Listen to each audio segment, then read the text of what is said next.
Thank you so much for joining this morning Srimad Bhagavatam discussion. We will begin with the prayers. Om Ajnanatimirandasya Gnananjanashalakaya Chakshurunmilitam Yena Tasmai Shri Gurave Namaha. Shri Chaitanya Manobhishtam Sthapitam Yena Bhutale Swayam Rupa Kadamahyam Dadati Swapadantikam. Vandeham Shri Guru Shri Yuta Padakamalam Shri Gurun Vaishnavamscha Shri Rupam Sagrajatam Sahagana Raghunadanvitam Tam Sajivam Sadvaitam Savadhutam Parijana Sahitam Krishna Chaitanya Devam Shri Radha Krishna Padan Sahagana Lalita Shri Vishakhanvitamscha He Krishna Karuna Sindho Dinabandho Jagatpate Gopesha Gopika Kanta Radha Kanta Namostute Tapta Kanchana Gaurangi Radhe Vrindavaneshwari Vrishabhanu Sute Devi Pranamami Haripriye Vancha Kalpatarubhyascha Kripa Sindhubhye Vacha Patitanam Pavanebhyo Vaishnavebhyo Namo Namaha Namo Vishnupadaya Krishna Preshthaya Bhutale Srimate Bhaktivedanta Swami Niti Namine Namaste Saraswate Deve Gauravani Pracharine Nirvisesha Shunyavadi Paschatya Deshatarine Jai Shri Krishna Chaitanya Prabhu Nityananda Shri Advaita Gadadhara Shrivasadi Gaura Bhakta Vrinda Hare Krishna, Krishna Krishna, Hare Hare, Hare Rama, Rama Rama, Hare Hare. We'll recite the prayers from Srimad Bhagavatam, glorifying the Srimad Bhagavatam and also for seeking the blessings of Srimad Bhagavatam so we can actually connect to the message and be benefited by it.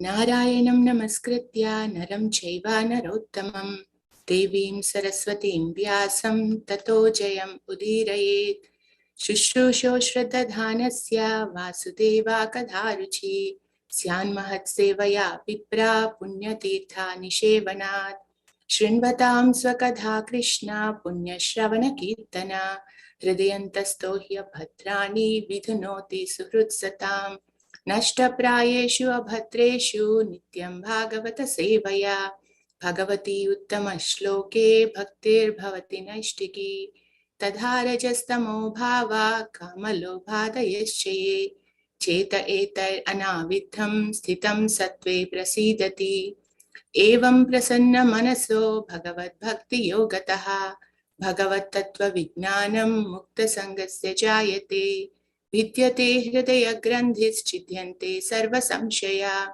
Kshiyante Jasya Karmani Drishta Evatmanishware. Om Namo Bhagavate Vasudevaya. Om Namo Bhagavate Vasudevaya. Om Namo Bhagavate Vasudevaya. So we are reading from Srimad Bhagavatam, Canto 2, Chapter 2, Text 5. Share my screen.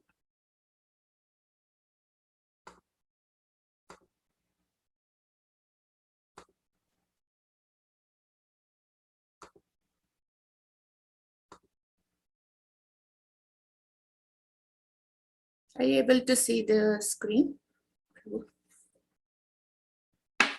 Yes, Mathaji. Sorry. Okay. It's 2-5, Srimad Bhagavatam. Chirani kimpatina santi dishanti bhiksham naivangripa parabhrita sarito pashushyan ruddha guha kimajito vatino pasannan tasmat bhajanti kavayo dhana durmadandhan. Chirani kimpatina santi dishanti bhiksham Naivangripa parabhrita sarito pashushyan Ruddha guha kimajito vatino pasannan Kasmat bhajanti kavayo dhana durmadandhan. Word to word meanings. Chirani, torn clothes. Kim, weather. Pathi, on the road.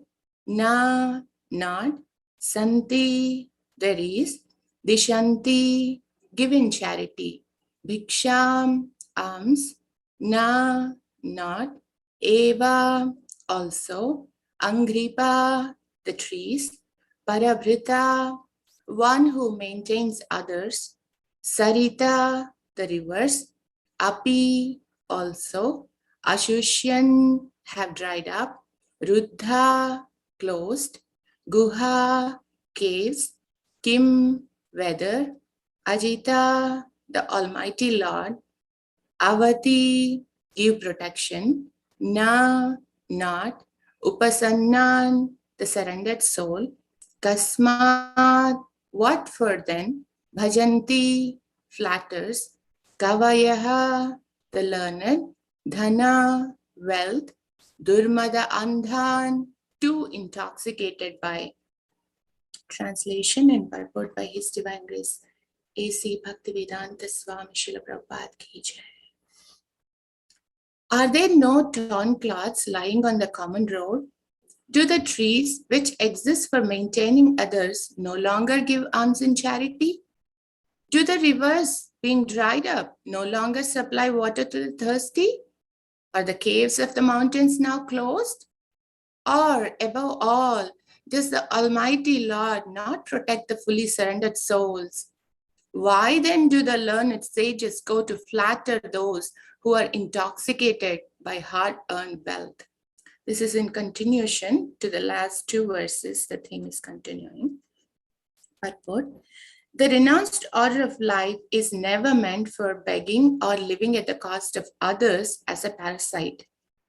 According to the dictionary, a parasite is a sycophant who lives at the cost of society without making any contribution to that society. The renounced order is meant for contributing something substantial to society and not depending on the earnings of the householders. On the contrary, acceptance of alms from the householders by the bona fide mendicant is an opportunity afforded by the saint for the tangible benefit of the donor. In the Sanatana Dharma institution, alms given to the mendicant is part of a householder's duty, and it is advised in the scriptures that the householder should treat the mendicants as their family children and should provide them with food, clothing, etc. without being asked. Pseudo-mendicants, therefore, should not take advantage of the charitable disposition of the faithful householders. The first duty of a person in the renounced order of life is to contribute some literary work for the benefit of the human being in order to give him realized direction towards self-realization. Amongst the other duties in the renounced order of life of Srila Sanatana, Srila Rupa, and the other Goswamis of Vrindavan, the foremost duty discharged by them was to hold learned discourses amongst themselves at Seva Kunj, Vrindavan, the spot where Sri Radha Damodar temple was established by Srila Jiva Goswami, and where the actual Samadhi tombs of Srila Rupa Goswami and Srila Jiva Goswami are laid. For the benefit of all in human society, they left behind them immense literatures of transcendental importance. Similarly, all the acharyas who voluntarily accepted the renounced order of life aimed at benefiting human society and not at living a comfortable or irresponsible life at the cost of others. However, those who cannot give any contribution should not go to the householders for food, for such mendicants asking bread from the householders are an insult to the highest order. Shukadeva Goswami gave this warning especially for those mendicants who adopt this line of profession to solve their economic problems. Such mendicants are in abundance in the age of Kali. When a man becomes a mendicant willfully or by circumstances, he must be of firm faith and conviction that the Supreme Lord is the maintainer of all living beings everywhere in the universe. Why then would he neglect the maintenance of a surrendered soul who is 100% engaged in the service of the Lord? A common master looks to the necessities of his servant. So how much more would the all-powerful, all-opulent Supreme Lord look after the necessities of life for a fully surrendered soul? The general rule is that a mendicant devotee will accept a simple small loincloth without asking anyone to give it in charity. He simply salvages it from the rejected torn cloth thrown in the street. When he is hungry, he may go to a magnanimous tree which drops fruits. And when he is thirsty, he may drink water from the flowing river. He does not require to live in a comfortable house, but should find a cave in the hills and not be afraid of jungle animals, keeping faith in God, who lives in everyone's heart. The Lord may dictate to tigers and other jungle animals not to disturb his devotee. Haridas Thakura, a great devotee of Lord Sri Chaitanya, used to live in such a cave, and by chance, a great venomous snake was a co-partner of the cave. Some admirer of Thakur Haridas, who had to visit the Thakur every day, feared the snake and suggested that the Thakur leave that place. Because his devotees were afraid of the snake and they were regularly visiting the cave, Thakur Haridas agreed to the proposal on their account. But as soon as this was settled, the snake actually crawled out of its hole in the cave before everyone present and left the cave for good. By the dictation of the Lord, who lived also within the heart of the snake gave preference to Haridas and decided to leave the place and not disturb him.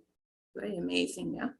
So this is a tangible example of how the Lord gives protection to a bona fide devotee like Thakur Haridas. According to the regulations of the Sanatana Dharma institution, one is trained from the beginning to depend fully on the protection of the Lord in all circumstances. The path of renunciation is recommended for acceptance by one who is fully accomplished and fully purified in his existence. This stage is described also in the Bhagavad Gita 16.5 as Daivi Sampat. A human being is required to accumulate Daivi Sampat or spiritual assets. Otherwise, the next alternative, Asuri Sampat or material assets, will overcome him disproportionately. And thus, one will be forced into the entanglement of different miseries of the material world. A sannyasi should always live alone, without company, and he must be fearless. He should never be afraid of living alone, although he is never alone.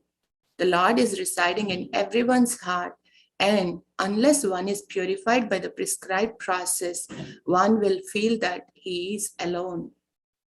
But a man in the renounced order of life must be purified by the process.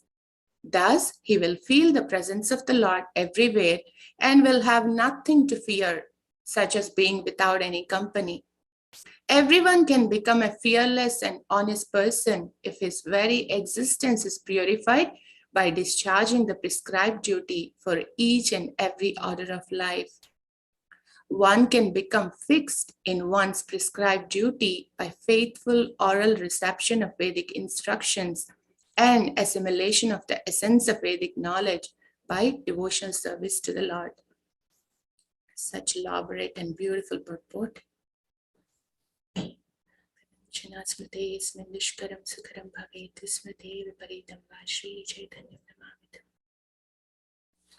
Hare Krishna, welcome back again. Thank you so much for joining this morning's discourse on Srimad Bhagavatam. This verse is in continuation of the last two verses that Radha Kunj Bihari Prabhu and Chintamani Mataji very nicely discussed. The futilities of sense gratification and how it's so important for us to hear these words. when I first read this verse, I was like, wait a minute, this is for sannyasis. What am I supposed to, do with this verse for myself? One thing, and what are we going to talk about it? Because when we discuss the Shastra, one thing that we need to do is how this is applicable to us, how we can actually apply in our lives and get the benefits or blessings that each of these verses of Bhagavad Gita or Srimad Bhagavatam are ready to bestow. And I was going like, okay, so this is mainly for sannyasis. So we just have to read the verse and then, say, okay, once if we are at all able to reach that position, then it's important to cultivate these qualities. Then somehow hearing both of your discussions, and also the 16th chapter that Prabhupada is quoting from Bhagavad Gita, where this Daivi Sampat, the assets or the wealth of the divine people, is actually cultivating these qualities. So the externalities of these, like torn cloths and instead of vessels, using your hands and no pillows and no beds and just lying on the grass, it may seem like, kind of too far out for us practicing devotees in Grihastha. And what to speak of that being here in America, completely spoiled and pampered by various, furthermore, refined kinds of sense gratification, the opportunities of it. So we cannot even imagine. I mean, sometimes if I think of, first generation disciples, Prabhupada's disciples, they were all born and brought up in America, most of them, America, Europe.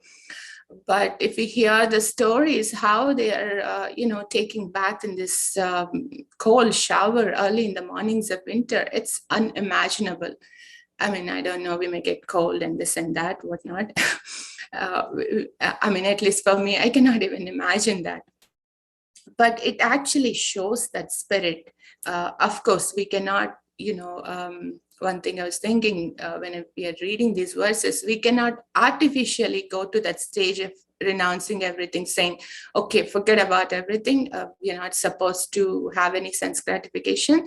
So I'm like completely cutting off. I will eat like whatever, like Raghunath Das Goswami, a few spoonfuls of buttermilk every few days, he was able to sustain because he is operating on the spiritual platform. We are not there. So Krishna also says this in the 3rd chapter, Midhyachara. If you're not there artificially renouncing, it's not really going to help. It's only a disturbance to the society. So how are we supposed to take it? So we have to cultivate the spirit of renunciation.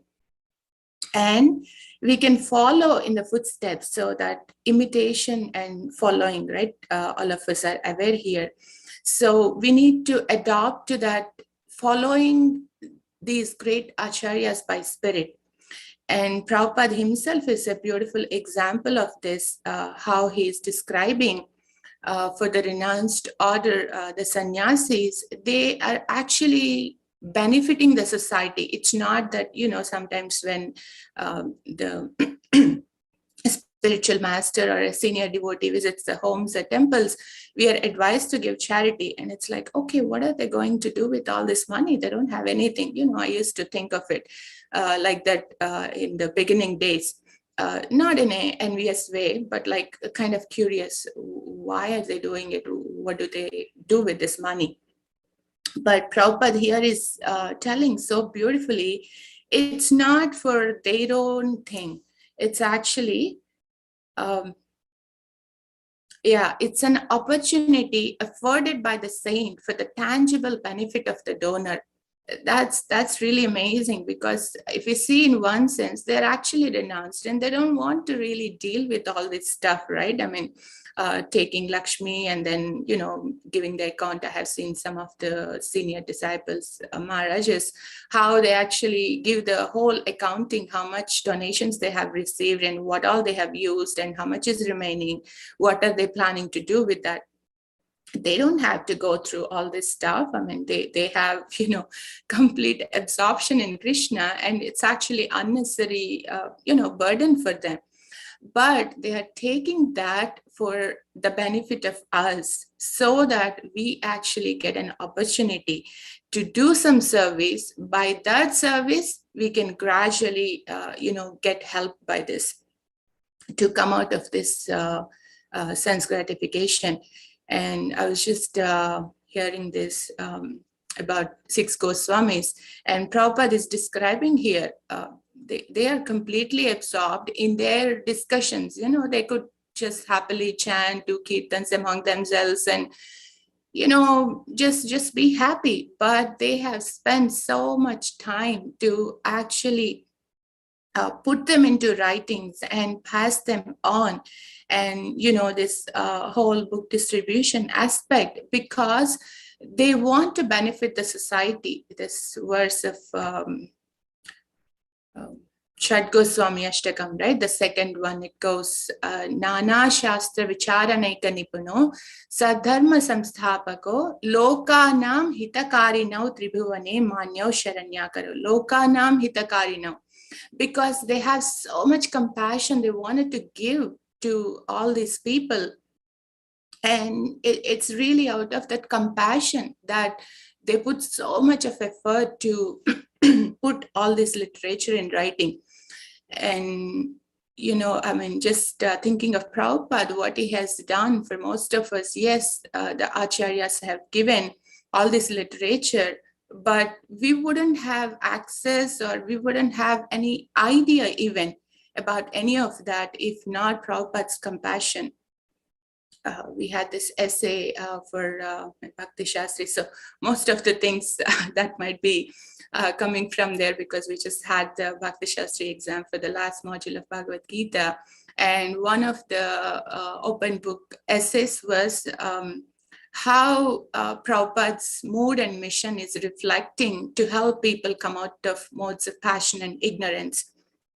So it's this mission of Sarve Jana Sukhino Bhavantu. If we read some of these purports, we can literally feel how much pain and suffering Prabhupada is going through, seeing these people, like just so engrossed in sense gratification, thinking that they're happy. I mean, not they're happy, we, all of us, thinking that we are happy, we are keep on going through that cycle and never happy. It's Prabhupada explains in 14th chapter, one of the purports, whatever facilities, whatever money, whatever we have, it's never going to bring us happiness unless we actually are in the right direction, keeping Krishna in the center, because that's not what the soul is actually looking for. So it's so important for us to actually contemplate and meditate on this mood of the acharyas, that Sarve Jana Sukhino Bhavantu, let everyone be happy and prosperous. That's what Prabhupada quotes there. So that mood, if we can somehow connect, we can actually, I mean, I'm just speaking for myself, when I see what is their mood and why are they giving, it's not like, okay, fine, I had this Bhagavatam, I had this Bhagavad Gita, I have to read because I'm trying to practice devotion. If we go in that mood, we won't really be, getting the full benefit of why Prabhupada or our acharyas are giving this knowledge or scriptures to us.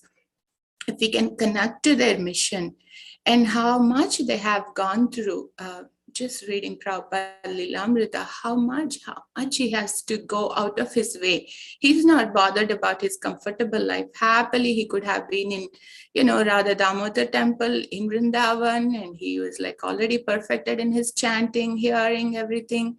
He can just be so happy. I mean, happy and comfortable in our own terms.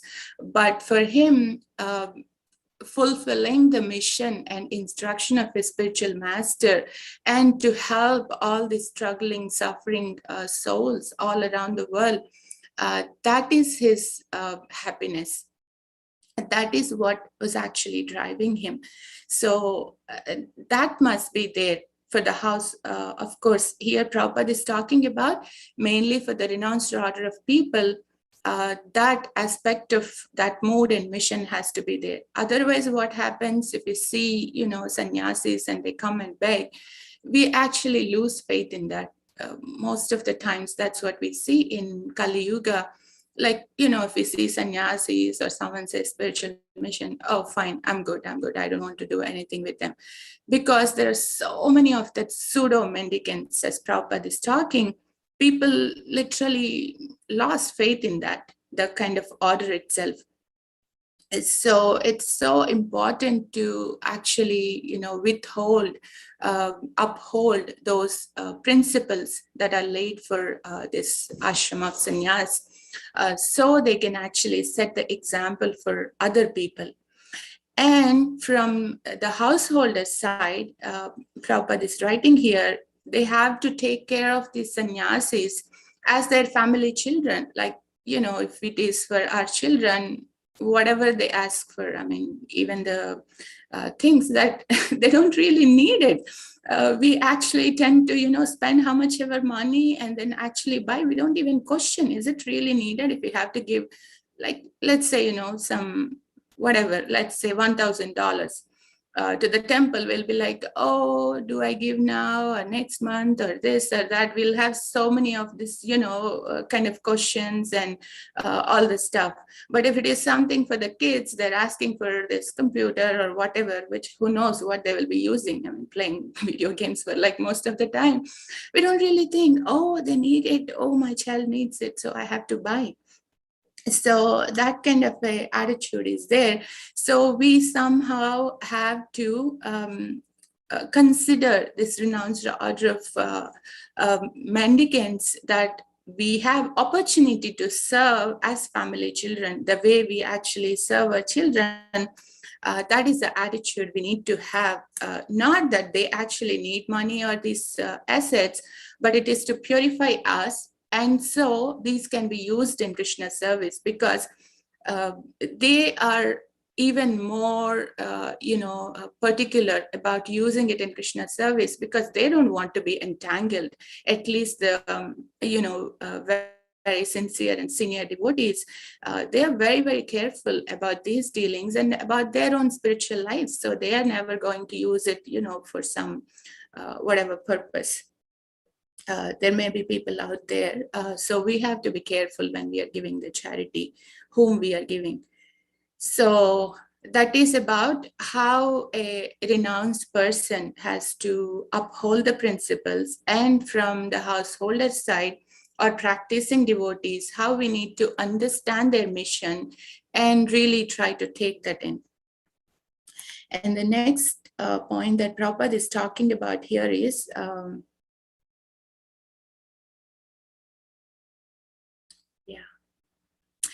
about this maintenance, understanding that Lord is really the maintainer. We keep hearing this in many, many times.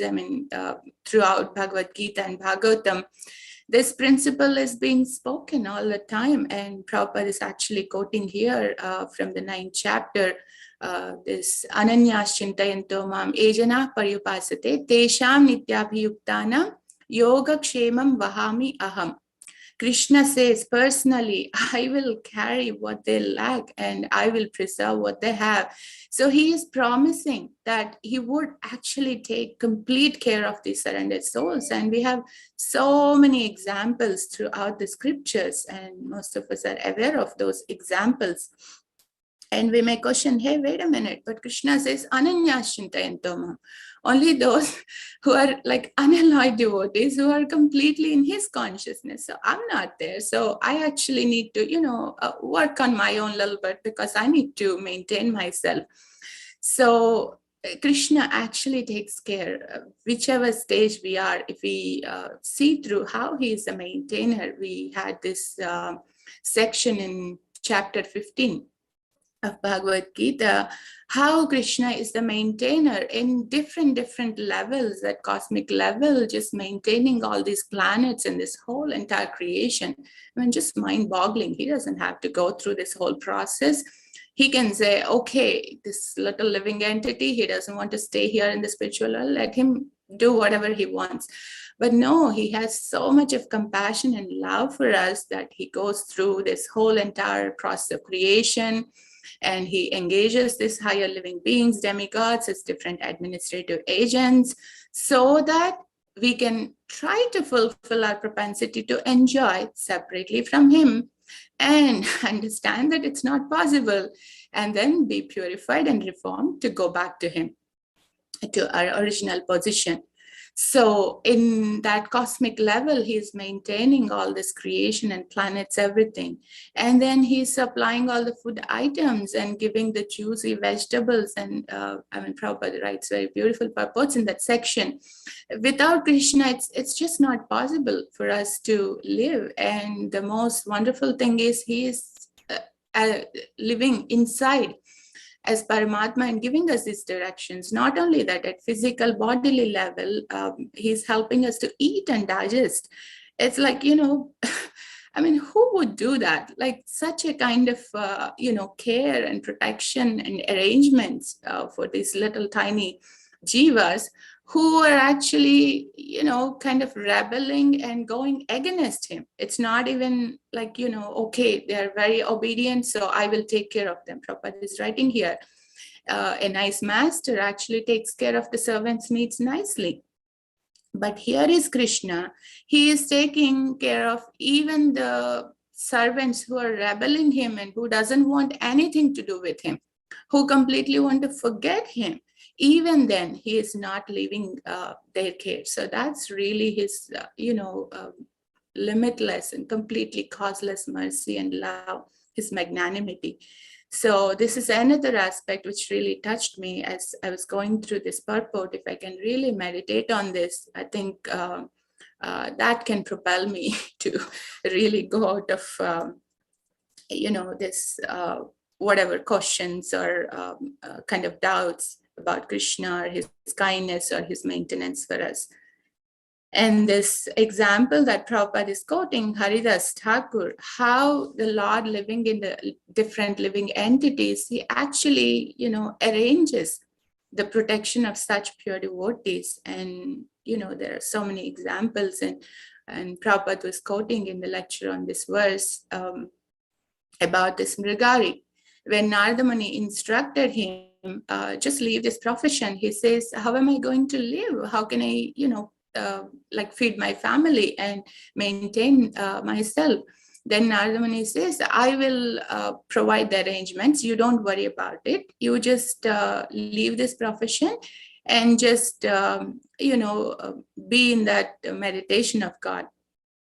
And then he starts that, and then people all over from the world, they heard this hunter who was actually half killing and really enjoying their suffering, he has become a complete sage. And they started coming and they started giving so many fruits, grains, rice, dal, everything, like so much more than they needed.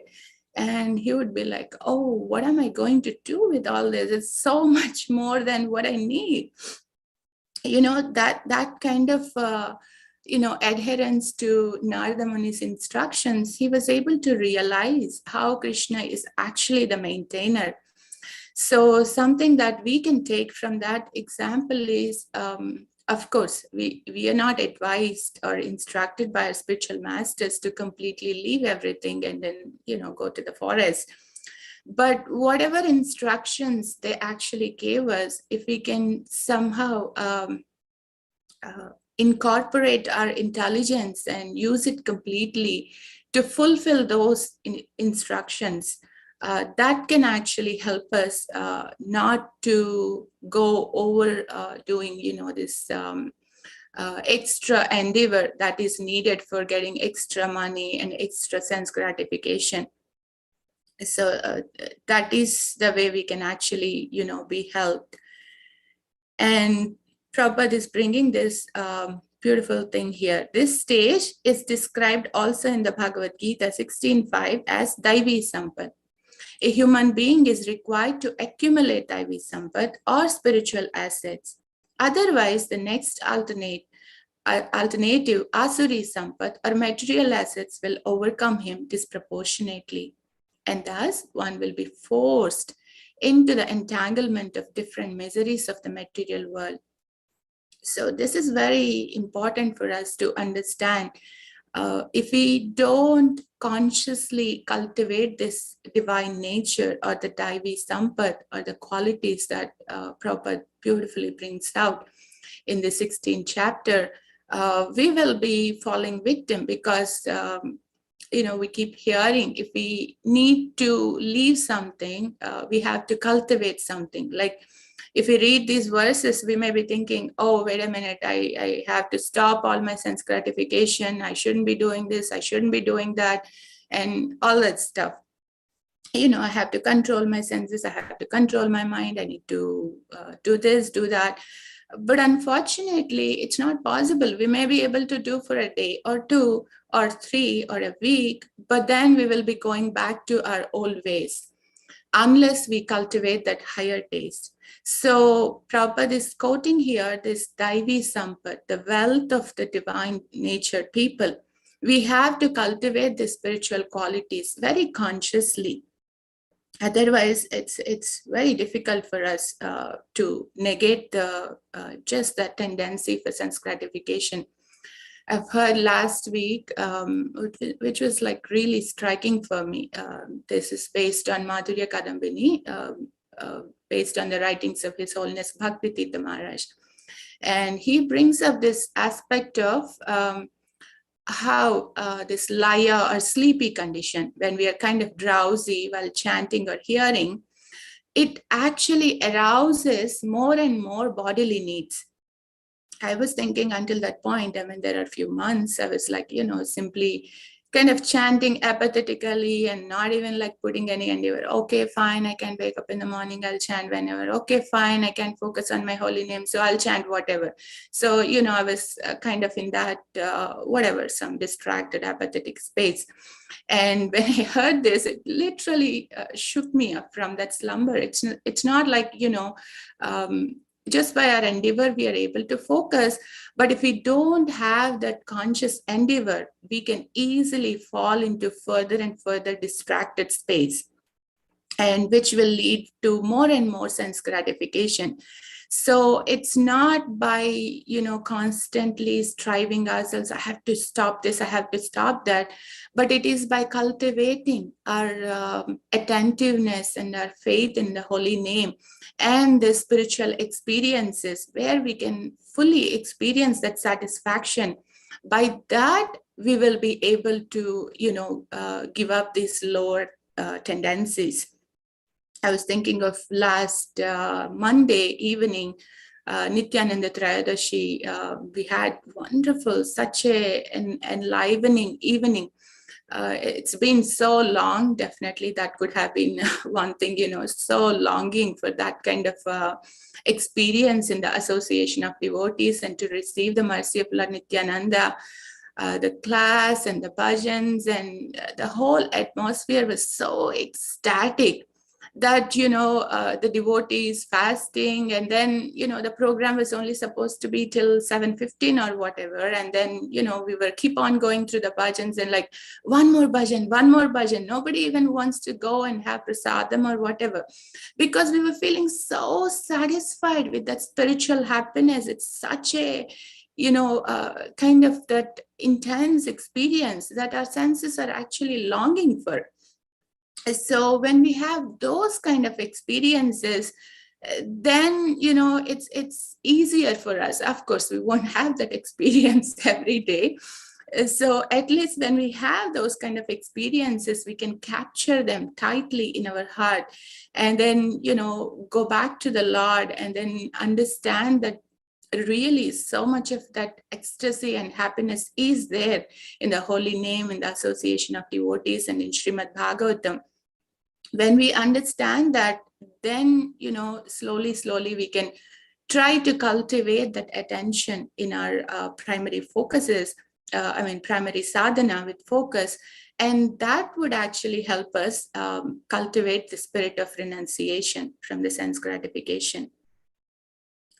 And Prabhupada is concluding the purport here. Everyone can become a fearless and honest person if his very existence is purified by discharging the prescribed duty for each and every order of life.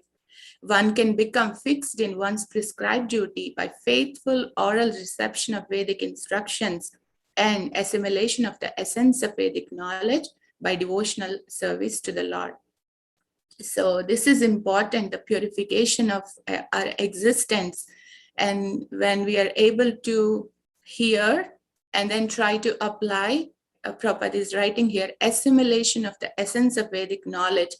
Its first aspect is oral reception. We need to hear and then contemplate and assimilate and apply in our lives. When we are able to do that, gradually we will be able to see, next time when we say we want to reach out to the whatever, fifth pair of shoe or like the seventh pair of jacket or whatever dress, then we'll be like, hey, wait a minute, Amrita-keli, do you really need that? Don't you already have the other things?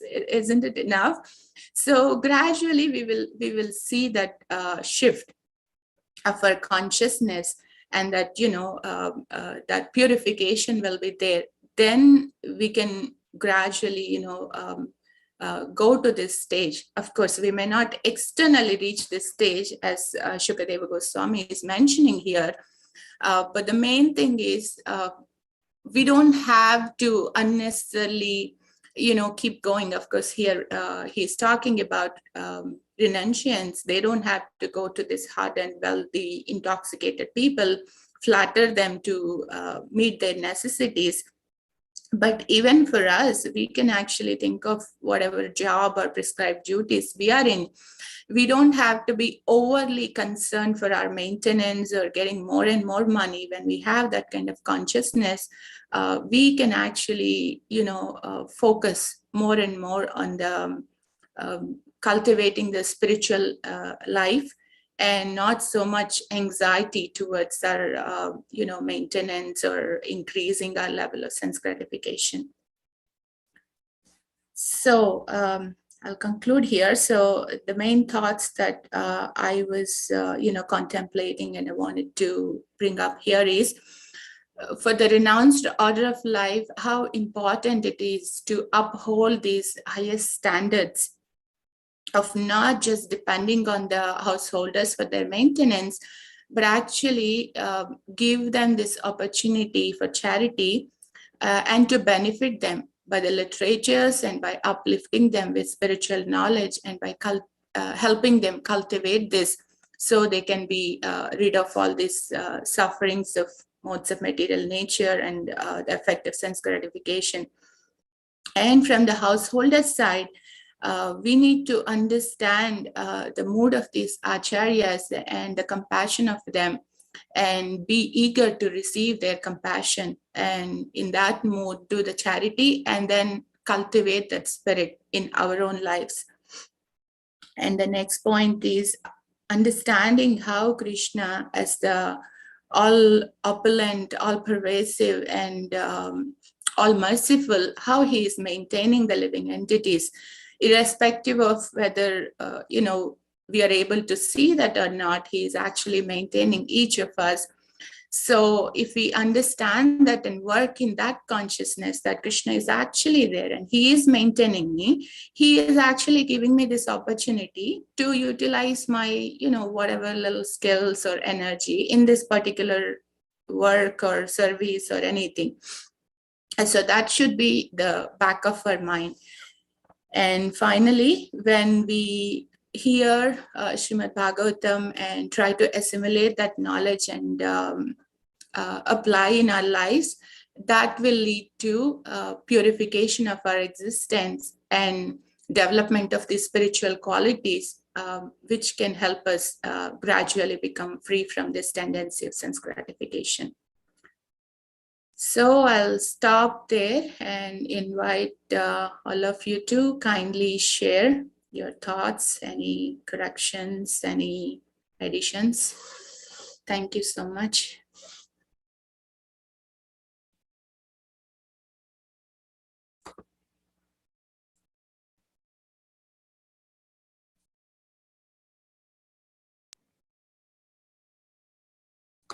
Hare Krishna, Mataji. Yeah, it was. Thank you so much. I mean, I was waiting for you to summarize that. So I was thinking, I was trying to, I could remember, but yeah, I was trying to think the kind of message that you are trying to pass it on. I think, yeah, you nicely put it, Mataji, at the end. So I was in between point, I missed it. Oh yeah, Lord is the maintainer. So when you said it, I remember, but yeah, at the end, I was trying to recollect what was it. So thank you so much for that summary.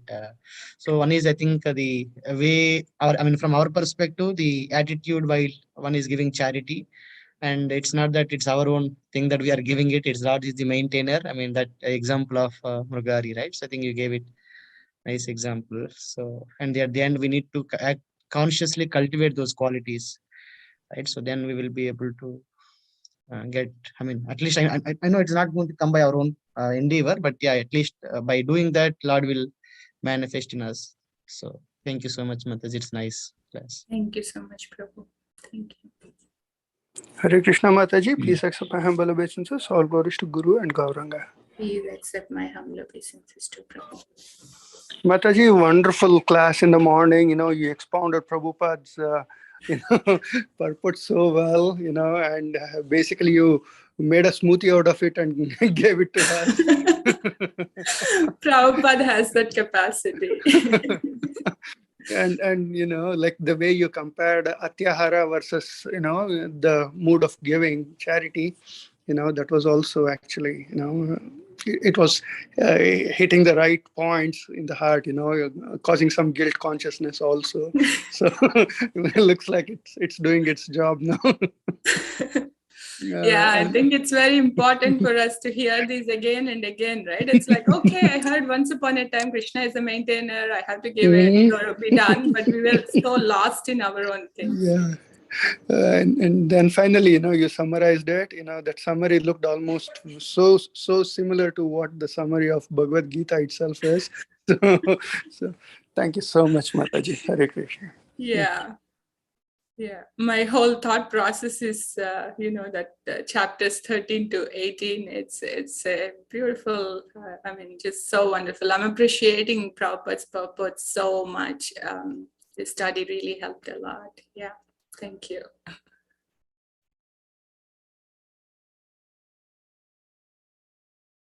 Anything else, devotees? Any inspirations, reflections?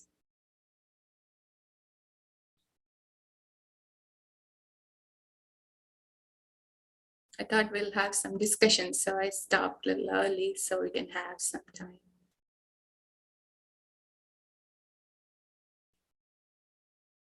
Sri Vallabha Prabhu, anything?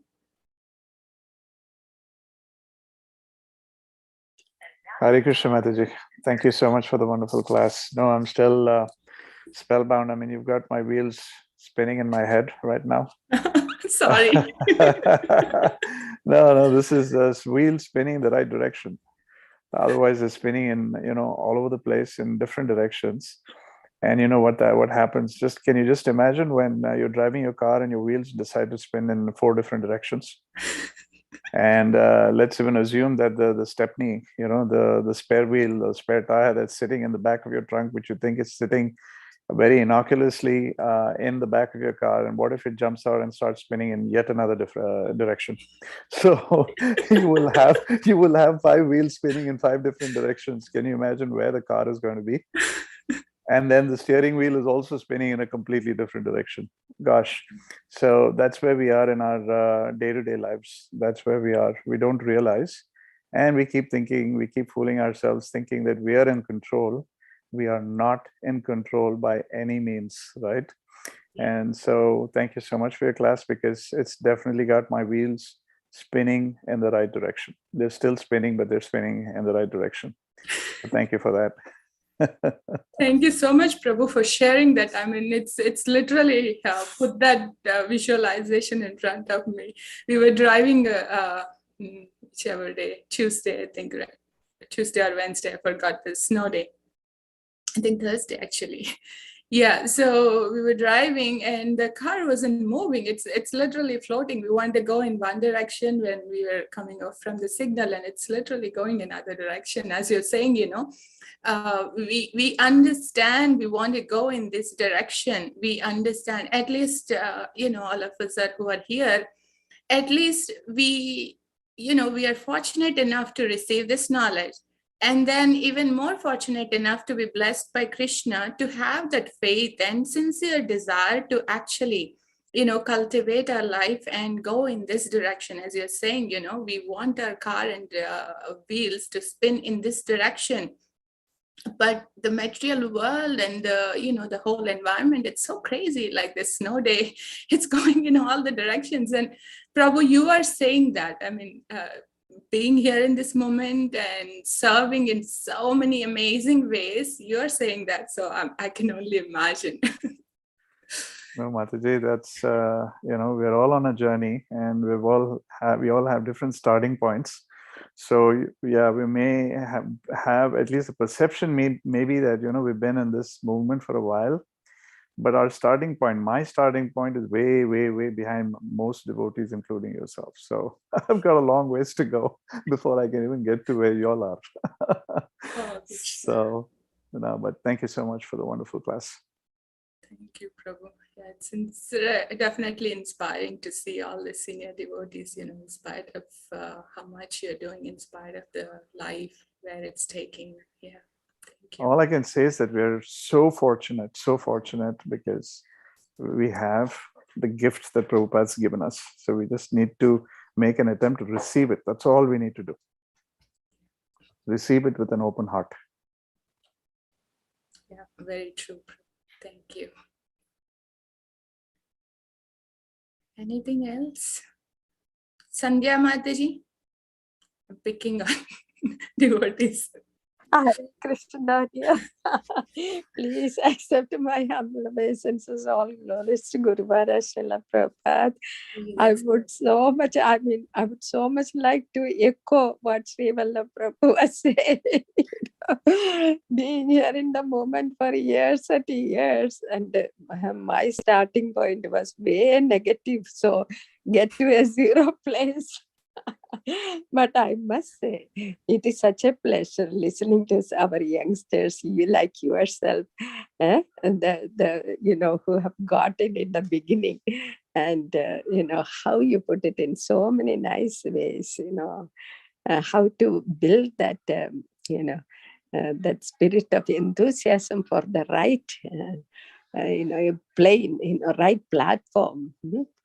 And it's amazing to hear from you. And I joined late. Sorry, I can't wait to go back and listen from the beginning. I will. That's it. Thank you so much. Hare Krishna. Thank you, Mataji. It's definitely very inspiring for us. I mean, of course, it's out of your humility, you would say that. But for me personally, seeing someone is actually stuck here, of course, seeing all of you and then Maharaj and, that different levels, seeing that it reinforces my faith time and again. That, even if the mind proposes something and doubts this, that, I'm like, hey, wait a minute, it's not the case. They have been here, they have been hanging around. So, definitely something is there, some real substance. Yeah, thank you. Okay, it's 8:25. Any other devotees are inspired to share anything?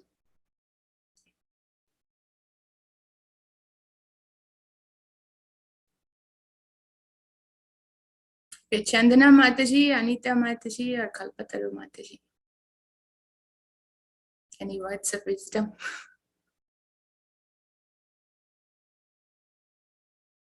Okay, everyone is happy. Thank you so much for, Kalpataru Mataji, go ahead. I just heard you unmuted. Yes, Mataji. Please accept the humble obeisances. All glories to Srila Prabhupada. Wonderful discourse, Mataji.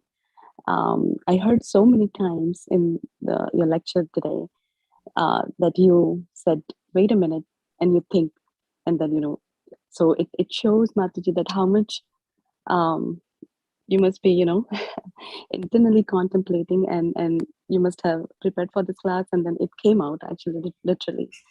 So thank you for that, because Prabhupada giving this philosophy, although very difficult to digest sometimes, certain, technical, and but then you brought in, the practical aspect, wherein how to think, and what to practically do and apply the theory. So thank you so much, Mataji. Wonderful class. Thank you, Mathaji. Yeah, I've been blessed by wonderful teachers, who inculcated that spirit of contemplation. It's not just reading the Shastra or hearing the Shastra and I'm done with it, but really contemplate the message and really eager to receive the message. Yeah, thank you. Wonderful. Thank you, Mataji. Hare Krishna. Hare Krishna. Okay, we can stop here. Thank you so much for joining this morning. And thank you for your participation and sharing, making it even more wonderful. All of you have a very wonderful Krishna conscious weekend. Hare Krishna.